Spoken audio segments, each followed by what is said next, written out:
اچھا علامہ صاحب، اب میں ایک اور بڑے بنیادی سوال پہ آ رہا ہوں، اذان اور نماز پہ، کہ اہل تشیع اور اہل سنت کی اذان اور نماز میں کیا فرق ہے، اور نماز میں آپ جو ایک وہ مٹی سی اہل تشیع حضرات رکھتے ہیں جی اور وہ کہتے ہیں کہ کربلا کی مٹی اور اس کے بغیر نماز نہیں ہوتی، جی تو اگر کہیں پہ کسی کو مٹی نہ ملے تو کیا اس کی پھر نماز نہیں ہوگی؟ جی، اہل سنت اور شیعہ کی نماز میں وہ تھوڑا سا فرق ہے.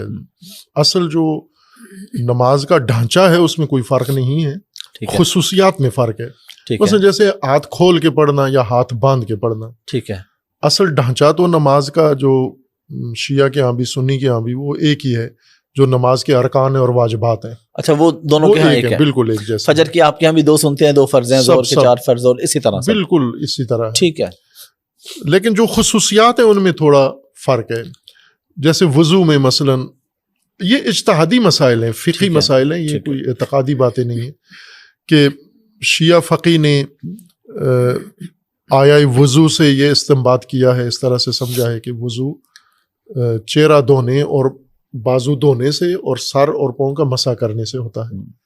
لیکن اہل سنت کے ہاں وہ پاؤں دھو بھی لیتے ہیں، ہاں جی، اور سر کا مسح کرتے ہیں، پاؤں دھو لیتے ہیں اور دھوتے ہیں، اور دھوتے بھی. ایون اہل سنت کی ہاں بھی کہیں پہ پاؤں کا مسح بھی ہے. یعنی یہ اختلاف ہے، موجود ہے، اہل سنت کے آپس میں بھی ہے، شیعہ کے ساتھ بھی، اور یہ فرعی اختلاف ہے. ٹھیک ہے، بنیادی نماز کا ڈھانچہ ایک ہی ہے، رکعات اوقات سب ایک جیسے ہیں. ایون سنیوں میں بھی ہاتھ چھوڑ کے نماز پہ ایک امام کے نزدیک ہاتھ چھوڑ کے پڑھتے ہیں. مالکی آپ مکہ میں جائیں تو آپ کو لگے گا ایک بہت بڑی جمعیت ہاتھ کھول کے. میں پہلے خود غلط فہمی میں شکار ہو گیا، میں سمجھا یہ شیعہ ہے، لیکن وہ سجدگاہ نہیں تھی ان کی. تو میں سمجھا یہ سجدگاہ اس لیے نہیں رکھتے کہ سعودی عرب والوں سے ڈرتے ہیں تو وہ رکھنے نہیں دیتے. لیکن وہ پتہ چلا وہ سنی ہیں، وہ سارے جو ہاتھ کھول کے نماز پڑھ رہے ہیں. مالکی فقہ کے جو مراکش اور ان ممالک سے آتے ہیں بالکل وہاں سے وہ مالکی فقہ کے پیروکار ہیں اور ہاتھ کھول کے نماز پڑھتے ہیں. بس یہ جزئی سا فرق ہے، کوئی بنیادی فرق نہیں ہے نماز کے. اور اذان میں کیا ہے؟ اذان میں بھی اسی طرح سے ہے کہ اذان میں جو اذان کے اصل ارکان ہیں وہ سب کے ملتے جلتے ہیں، اس میں کوئی فرق نہیں ہے. ٹھیک ہے، جیسے شہادت توحید ہے، شہادت نبوت ہے، ٹھیک ہے، اور خود نماز کی طرف جو حی علی الصلاۃ، حی علی الفلاح یہ ہے. ٹھیک ہے. ایک چیز جو شیعہ کے ہاں ہے کہ حی علی خیر العمل کہتے ہیں ہم. ٹھیک ہے، یہ تھا، یہ جزء اذان تھا. رسول اللہ ایسا ہی اذان کہا کرتے تھے، اور اہل البیت بھی ایسے ہی اذان کہتے تھے، اور خلفاء کے دور میں بھی ایسے تھی اذان. لیکن جب وہ جہادی دور شروع ہوا فتوحات کا، تو وہاں پر چونکہ حی علی خیر العمل کا مطلب یعنی سب سے بہترین عمل کی طرف آؤ آپ، جبکہ اس وقت جہاد سب سے بہترین عمل تھا. تو حاکم نے، خلیفہ نے حکم دیا کہ اس طرح سے جہاد کی اہمیت کم ہو رہی ہے، لوگ نماز کو بڑا سمجھتے ہیں، جہاد کو اتنا اہمیت نہیں دیتے. تو وہ جہاد کی وجہ سے یہ اجتہادی ایک رائے قائم کی گئی کہ یہ نہ کہا جائے. اس کی جگہ الصلاۃ خیر من النوم، یعنی نماز مطلقہ خیر چیز نہیں ہے، نیند سے بہتر ہے، جہاد سے بہتر نہیں ہے. تو اس لیے یہ ایک تصرف کیا گیا. ٹھیک. ایک چیز جو شیعہ اور کرتے ہیں اذان میں، علی ولی اللہ شہادت دیتے ہیں. تو یہ تو شیعہ تمام فقہا اجماع ہے اس بات پر کہ یہ اذان کا جز نہیں ہے. ٹھیک ہے، ہاں یہ اذان کا حصہ نہیں ہے، جز نہیں ہے. ٹھیک ہے. لیکن یہ اذان میں تاکید کرتے ہیں کہ اس کو پڑھا جائے، چونکہ یہی وہ بنیادی اختلافی موضوع ہے شیعہ غیر شیعہ کے اندر، امیر المومنین علیہ السلام کی ولایت. تو اس پر تاکید کے لیے یہ کہتے ہیں. اور نماز ایک ایسی چیز، اذان ایسی چیز ہے جو نماز کی طرح نہیں ہے کہ اس میں اگر کوئی اضافی چیز آپ نے کہہ دی تو باطل ہو جاتی ہے. نہیں ہوتی باطل. مثلا آپ اذان کے بغیر نماز بھی پڑھ سکتے ہیں. آپ ہاں اذان نہ کہیں تو اذان کہہ رہے ہیں آپ، بیچ میں انہیں کہتے ہیں جی پانی دینا مجھے، لائٹ آف کر دیں، اذان کے دوران ہی آپ بات بھی کر رہے ہیں، تو اس سے اذان میں کوئی فرق نہیں آتا. نماز باطل ہو جاتی ہے، اذان باطل نہیں ہوتی. ٹھیک ہے. چونکہ اذان میں گنجائش ہے کہ آپ اپنی ذاتی بات بھی کر سکتے ہیں، تو اس لیے اس گنجائش سے انہوں نے فائدہ اٹھایا اور کہا کہ پھر ہم شہادت دیتے ہیں امیر المومنین کی ولایت کی، اشہد ان علی ولی اللہ. یہ فرق ہے اہل سنت اور جو یہ مٹی رکھتے ہیں سجدہ گاہ. وہ میں ایک اور اس ضمن میں بتا دوں کہ ہمارے ہاں جو اذان ہوتی ہے 5 وقت اذان ہوتی ہے جی، تو یہ اذان اچھا بڑی حیرت کی بات ہے آپ کے ہاں 5 وقت کی اذان الگ الگ ہوتی ہیں. 5 الگ نمازیں ظہرین اور مغرب نمازیں دونوں طرح کی ہوتی ہیں. کچھ لوگ ہیں وہ 3 ٹائم پہ پڑھ لیتے ہیں, کچھ 5 پہ پڑھتے ہیں. 5 پہ بھی پڑھ لیتے ہیں. میں خود 5 پہ ہی پڑھتا ہوں, 5 وقت میں نماز. اچھا, کچھ آزادی ہے, یعنی یہاں کوئی پابندی نہیں ہے کہ آپ, چونکہ دونوں شرعی حکم میں ملا کے پڑھنا بھی الگ الگ پڑھنا بھی, تو دونوں جس طرح جس کی مرضی ہے. لیکن کہیں نہ کہیں ضد نہیں بنا لی اہل سنت نے, بنا لے کہ ہم نے ملانی ہی نہیں ہے. اہل تشیع نے بنا لی کہ ہم نے الگ پڑھنی الگ نہیں پڑھنی. یہ درست کام نہیں ہے, چونکہ دونوں طرح سے رسول اللہ نے دونوں طرح سے پڑھی ہے. تو اب ہمارے ہاں جو ہے وہ 5 وقت پہ اذان ہوتی ہے, اور اس میں جو اذان ہوتی ہے جس مؤذن کی اذان, وہ اہل سنت کے عالم ہیں جو علی ولی اللہ والی اذان کہتے ہیں. نہیں, یعنی جن کی اصل اذان وہ تو وفات پا چکے ہیں. مصر کے قاری تھے مصطفیٰ غلوش, مجھے بہت پسند تھے ان کی تجوید قرات, بہت میں اس کو پسند کرتا ہوں ان کا انداز ماشاءاللہ. اور انہوں نے اذان بھی شیعہ والی اذان کہی ہے, علی ولی اللہ والی. تو وہی اذان ہم یہاں ہمارے جو قاری ہیں, میں نے انہیں یہ کہا ہوا ہے کہ وہی غلوش والی اذان آپ نے دینی ہے. تو یہ اصل اذان دی ہی اہل سنت نے ہے, جو یہاں ہم تکرار کرتے ہیں, اس کی کاپی کرتے ہیں, یا اس کے نیج پر ہمارے قاری اذان دیتے ہیں. تو یہ وہ خود غلوش کہتے ہیں کہ جب میں نے یہ اذان دی مصر میں گیا تو مجھے چڑھائی کر دی مفتیوں نے کہ یہ تو نے کیا اذان دی. تو میں نے کہا کہ علی ولی ہے, میں نے اذان میں کہا تو آپ بتاؤ علی ولی ہیں یا نہیں ہے. تو ان کا ہے. تو کہا ہیں تو پھر کیا حرج, میں نے وہاں کہہ دیا ہے, تو کیوں اتنا جنجال کھڑا کر لیا ہے آپ نے, کوئی غلط بات تو نہیں کی. وہ جو ٹکیاں رکھتے ہیں نماز کے اندر, سجدگاہ اس کو کہتے ہیں, مٹی کی, اس کی بنیادی وجہ یہ ہے کہ شیعہ علماء فقہا کے اہل البیت کے تعلیم کے مطابق سجدہ صرف زمین پر کر سکتے ہیں آپ. ٹھیک ہے, جو زمین چیز, جو زمین شمار ہو, ڈائریکٹ زمین, یعنی کوئی کارپیٹ, کوئی صف, ایسی چیز, کوئی کپڑا نہ ہو, مصنوعی چیز نہ ہو, کپڑا نہ ہو, اوپر کوئی اور چیز ایسی نہ ہو, جو زمین کا حصہ ہے, ٹھیک ہے, زمین کا جز ہو سکتا ہے, وہ آپ کر سکتے ہیں. ٹھیک ہے, لہٰذا آپ خاک پہ سجدہ کریں, ریت پہ کریں, مٹی پہ کریں, گھاس پہ کریں, پتے پہ کریں, لکڑی پہ کریں, جو زمین سے نکلی ہوئی اب زمین کی چیزیں ہیں ان پہ, جو زمین شمار ہوتی ہیں. ٹھیک ہے, لیکن جو آپ نے معدنیاتی چیزیں بنائی ہیں, لوہا ہے, دھاتیں ہیں, معدنیات سے نکالا ہے, یا آپ نے پلاسٹک ہے, کپڑا ہے, یہ نہیں ہو سکتا, چونکہ زمین کا حصہ نہیں ہے, بلکہ زمین کو ڈھانپا ہے آپ نے ان چیزوں سے, زمین نیچے چھپا دی ہے. تو اصل جو بنیاد ہے وہ یہ کہ سجدہ آپ نے زمین پہ کرنا ہے, جو قرآن کریم کی اصطلاح ہے کہ سجدہ زمین پہ کرنا ہے آپ نے. تو زمین کا جو چیزیں شمار ہوتی ہیں وہ یہ ہیں. اب آج کل کے دور میں چونکہ جیسے ابھی ہم جہاں بیٹھے ہوئے ہیں تو نیچے زمین تو چھپی ہوئی ہے, اوپر شیٹ لگی ہوئی ہے, بالکل. تو یہاں ہم نے زمین یا تو اس کو پھاڑیں یا باہر جائیں کسی اور جگہ, تو سہولت کے لیے یہ مٹی کی ٹکیاں بنا لیتے ہیں. ٹھیک ہے, یا لکڑی یا پتا یا کوئی چیز ایسی. نہیں, یہ میدان کربلا کی مٹی نہیں ہے. نہیں, یہ تو عام مٹی ہے, اپنے علاقے کی مٹی ہے. وہ ایک الگ موضوع ہے کہ کربلا کی تربت اس کو کہتے ہیں, تربت سید الشہداء, کہ اس کا ایک اپنا حیثیت ہے کہ اس میں شفا ہے اور وہ تبرک ہے.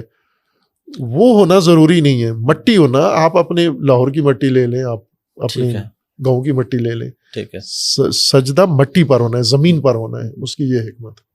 علامہ صاحب آپ نے ماشاءاللہ سفید سوٹ پہنا ہوا ہے, تو شیعہ حضرات تو صرف کالے کپڑے پہنتے ہیں, یا کالے کپڑے کیوں پہنتے ہیں؟ کالے کپڑے مجالس میں پہنتے ہیں, محرم میں پہنتے ہیں, عزاداری کے علامت ہے, عزا کی. ٹھیک ہے, سیاہ ہو جاتا ہے, سیاہ پوش. ٹھیک ہے, اور کئی ملکوں میں ہے مختلف, مثلا انڈیا میں عزا کی علامت سفید کپڑے, وہ سفید کپڑے پہنتے ہیں. جب کوئی مر جائے تو وہ سارے سفید پوش ہو جاتے ہیں. ٹھیک ہے, اسی طرح بعض دیگر ملکوں میں وہ سیاہ پہن لیتے ہیں. تو اب شیعہ کے ہاں یہ ہے کہ عزادار سیاہ لباس عزا کی علامت ہے. ٹھیک ہے, تو وہ خصوصاً محرم میں ہی پہنتے ہیں, ہمیشہ نہیں پہنتے, مختلف لباس پہنتے ہیں جس طرح دوسرے. اور محرم میں بھی بلیک سے ہٹ کے وائٹ بھی کوئی اور بھی پہنا جا سکتا ہے اہل تشیع کے نزدیک. ٹھیک ہے, کوئی بھی آپ پہن سکتے ہیں. اکثریت تو نہیں پہنتے کالے کپڑے, کم لوگ پہنتے ہیں. باقی جو معمول کے لوگ ہیں, مثلا آپ اپنے کولیگس کو دیکھیں، آفیسز میں دیکھیں تو وہ دوسرے معمول روٹین کے پہنے ہوتے ہیں. علامہ صاحب اگر مختصراً، کیونکہ عزا کی بات ہو رہی ہے، محرم کی بات ہو رہی ہے، کربلا کی بات ہو رہی ہے، مختصراً اگر آپ ہماری نوجوان نسل کو بتا دیں کہ یہ واقعہ کربلا ہے کیا. یقیناً یہ بہت بڑا موضوع ہے، بہت بڑا ٹاپک ہے، لیکن ایک چھوٹے بچے بچی کو یعنی نوجوان نسل کو سمجھانے کے لیے کہ کیا ہے یہ واقعہ کربلا. واقعہ کربلا یہ ہے کہ جب یزید، معاویہ کے بعد یزید کو بنایا گیا، تخت نشین کیا گیا، حاکم بنایا گیا. معاویہ اور امام حسن علیہ السلام میں تو ایک معاہدہ ہوا تھا، اس معاہدے کے تحت وہ حکومت انہوں نے کی اپنی پوری، اور اس معاہدے کے تحت کہ آپ نے اپنے بعد اپنا کوئی جانشین نہیں کرنا، پھر معمول کے طریقے سے ہی وہ حاکم بنے گا. لیکن ایسا ہوا نہیں، اور امیر شام نے اپنے بعد اپنی زندگی میں ہی یزید کو اپنا، بعض صحابہ کے مشورے پر، مشورہ دینے والے صحابہ تھے، ان کے مشورے پر اپنی زندگی میں ہی یزید کو اپنا جانشین بنا دیا. اب یہ اس معاہدے کی خلاف ورزی تھی، اور جب معاویہ کی موت کے بعد یزید نے اپنے گورنر تھے جتنے علاقے کے، مدینہ کے گورنر کو خصوصاً اس نے خط لکھا باقاعدہ، اور اس خط کے اندر اس نے کہا کہ اہل مدینہ سے بیعت لے، اور اس میں 2-3 آدمیوں کا نام لیا کہ ان سے حتماً بیعت لے سب کے سامنے. ایک امام حسین علیہ السلام کا لکھا، اور ایک عبداللہ ابن زبیر ان کا لکھا کہ ان سے بیعت لینی ہے، اور ایک عبداللہ ابن عباس، ان سے حتماً بیعت لینی ہے. چند افراد سے، شاید ایک آدھ اور بھی کوئی ہے، ان سے ہر صورت میں بیعت لینی ہے، چونکہ یہ بڑے افراد شمار ہوتے ہیں، اور انہیں توقع بھی تھی کہ یہ نہیں کریں گے بیعت، لہذا زبردستی. اور اس نے صاف لکھا تھا کہ ان میں خصوصیت کے ساتھ امام حسین علیہ السلام پہ زیادہ آپ نے توجہ دینی ہے، اگر بیعت نہ کریں تو ان کا سر کاٹ کے میرے پاس بھیج دیں. ولید اس کا گورنر تھا اس وقت مدینہ کا، مروان اس کا مشاور تھا. تو یہ خط جب پہنچا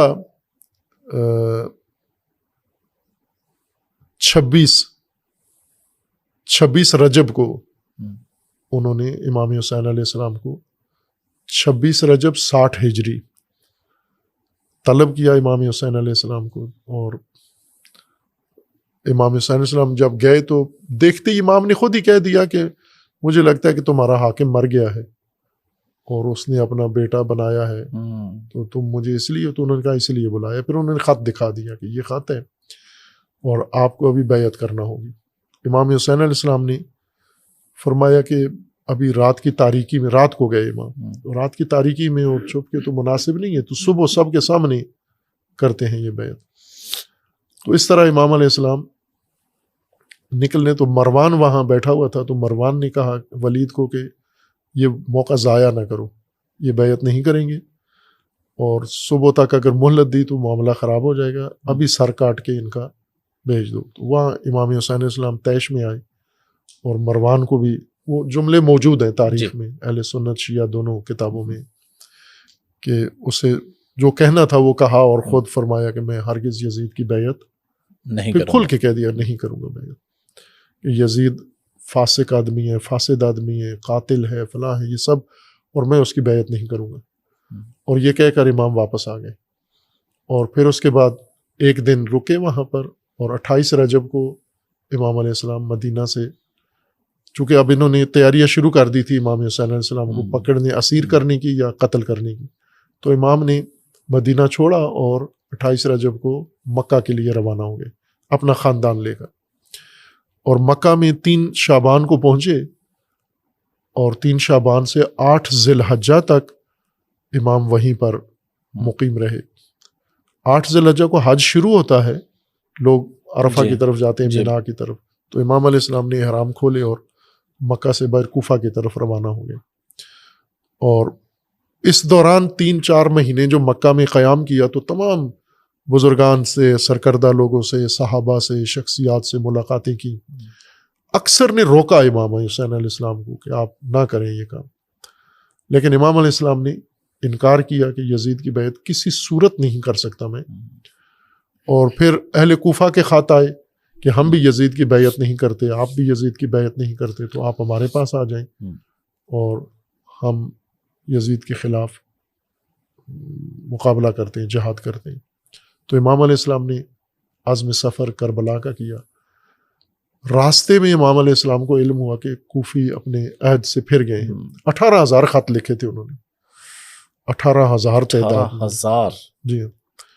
اور پھر اپنا سفیر بھیجا حضرت مسلم ابن عقیل کو، وہ شہید ہو گئے وہاں پر، اور امام علیہ السلام نے وہاں سے پھر اپنا رخ موڑ لیا کربلا کی سمت۔ جب انہیں علم ہوا کہ کوفہ نہیں، پہلے تو منتظر تھے کہ کوفہ آئیں گے تو ہم یہاں امام علیہ السلام کو پکڑ لیں گے یا شہید کر دیں گے، لیکن امام نے کوفہ کا ارادہ ترک کیا، کربلا کا رخ کیا، تو انہوں نے کربلا کی طرف لشکر بھیج کے امام کا راستہ روک لیا، اور وہی صحرا کربلا کا جہاں شہادت ہوئی وہاں پر امام علیہ السلام کو روک لیا، اور امام نے وہیں پہ خیمے لگا لیے۔